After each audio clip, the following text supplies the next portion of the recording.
I mean, the Mennonite Foundation approach is very user-friendly. So I can say, look, I've got people here who aren't tight with the church thing. They're de-churched, they're unchurched, they don't get money stuff. So, I mean, most recently, Mike and Sherry came and did a marriage and money seminar. And one particular couple, I wouldn't have guessed it, they just talked about money and some of the issues around it and mortgages and this and that. And a couple who is really relatively new to Christian faith completely, was completely transformed by this one evening's conversation, and still talk about the impact that evening has had on some decisions that they made around finances.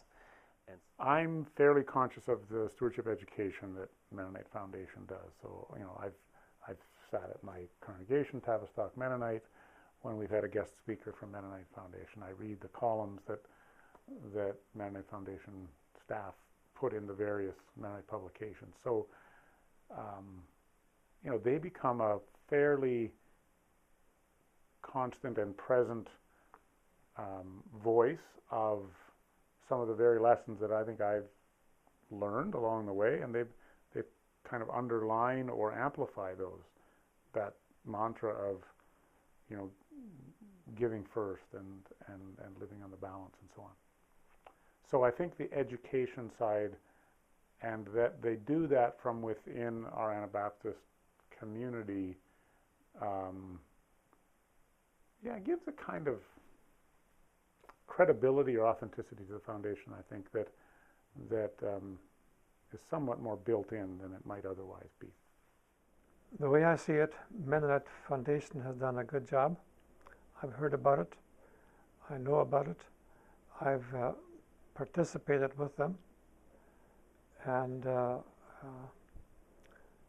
I've been treated very nicely. I have received a much bigger bang for my buck than if I would have sold my shares first of all and then contributed. This way I can donate the complete share and get full money out of it. And that's where the bigger buck is in it, or the bigger bang is in the buck for it.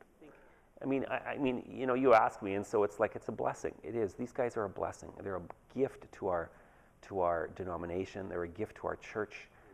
If I'm compelled to do some planned giving, to build either now while I'm alive or into my will, some planned giving for organizations, charities that are important to me, then, you know, the foundation isn't going to send me off somewhere else. They're actually going to help me make that happen in my life or my family's circumstances.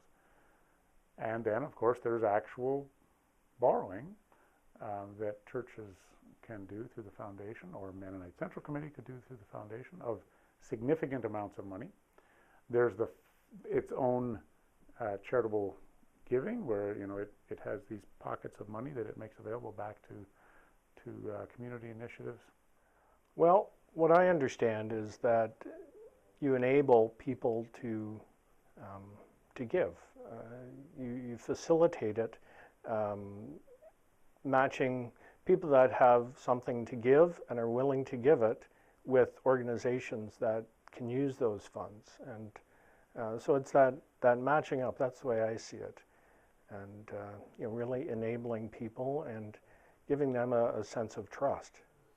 Well, my impression is that it's a pretty unique organization, and it seems to provide a vehicle for people to give money to places in need, or you know, I think there's a wide area that MFC will give money to, and I think it takes pressure off people who have money who aren't quite sure what they want to do with it, or it's a really helpful tool. But I totally believe that as a result of Mennonite Foundation's work, what we're creating is a culture of generosity. Because the other thing, of course, Mennonite Foundation can do is they can come in and say things that as a pastor are it's just not so straightforward.